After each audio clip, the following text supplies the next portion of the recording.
টি-20 ক্রিকেটে গত এক বছরে বাংলাদেশ দলের স্থিতি আর ধারাবাহিকতার পেছনে সবচেয়ে বড় যে নামটি উচ্চারিত হচ্ছে তিনি লিটন দাস। উইকেটের পেছনে কিংবা সামনে সব জায়গায় দলের একজন নির্ভরতার ঠিকানা হয়ে উঠেছেন এই ব্যাটার। শুধু ব্যাট হাতে নয়, নেতৃত্বেও অবদান উল্লেখযোগ্য। মাত্র এক বছরের নেতৃত্বে লিটন টাইগারদের দিয়ে জিতিয়েছেন 5টি টি-20 সিরিজ, প্রতিদ্বন্দ্বিতা করেছেন 8টি ভিন্ন দলের বিপক্ষে। এই সময় 25 ম্যাচে তার ব্যাট থেকে এসেছে 635 রান। তবে কতটা সহজ ছিল এই পথ চলা? কখনো সমালোচনা, কখনো দলের অনিশ্চয়তা, কখনো ব্যক্তিগত চোট, সব মিলিয়ে বছরটি ছিল চ্যালেঞ্জে ভরা।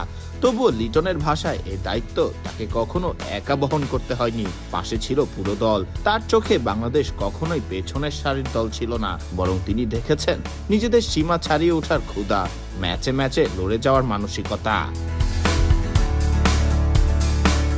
প্রথম আলোকে দেয়া এক সাক্ষাৎকারে নিজের ক্যাপ্টেন্সির অভিজ্ঞতা নিয়ে নিজের অনুভূতি জানিয়েছেন লিটন দাস। তিনি জানান, প্রত্যাশার তো শেষ থাকে না, যত ভালোই করেন সব সময় মনে হবে আরেকটু যদি ভালো হতো।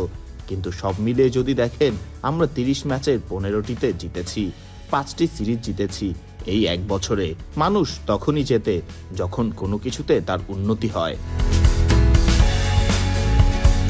ক্রিকেটে টি-20 ফরম্যাটে বাংলাদেশ কখনোই খুব গোছানো দল ছিল না, তা বলা যেতেই পারে। লিটন যখন দলের দায়িত্ব নেন, তখন যেন আরো বেশি পারফরমেন্সের অভাবে ছিল দল। এই নিয়েও মুখ খুলেছেন লিটন। তিনি জানান, অধিনায়কত্ব আমার কাছে কখনোই কঠিন মনে হয় না, এজন্য ভয়ও ছিল না। নেতৃত্বের ক্ষেত্রে আসল জিনিস হচ্ছে আপনার কাছে কেমন অস্ত্র আছে।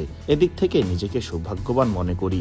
যাদের আমি অস্ত্র হিসেবে পেয়েছি, তারা টি-20তে খুবই ভালো।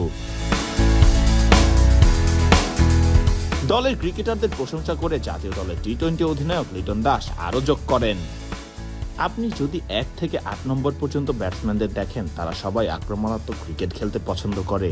আমার হাতে এমন 2-3 জন স্পিনার আছে যারা টি-20 সংস্করণে অনেকদিন ধরে সফল। পেস বোলিং এর কথা তো আলাদা করে কিছু বলার নেই, তারা সবসময় ভালো করছে। হ্যাঁ, 2-1টা জায়গায় নতুন করে তৈরি করতে হয়েছে, ওসব জায়গায় কিছুটা ঘাটতি ছিল, সেগুলো আস্তে আস্তে পূরণ হয়েছে।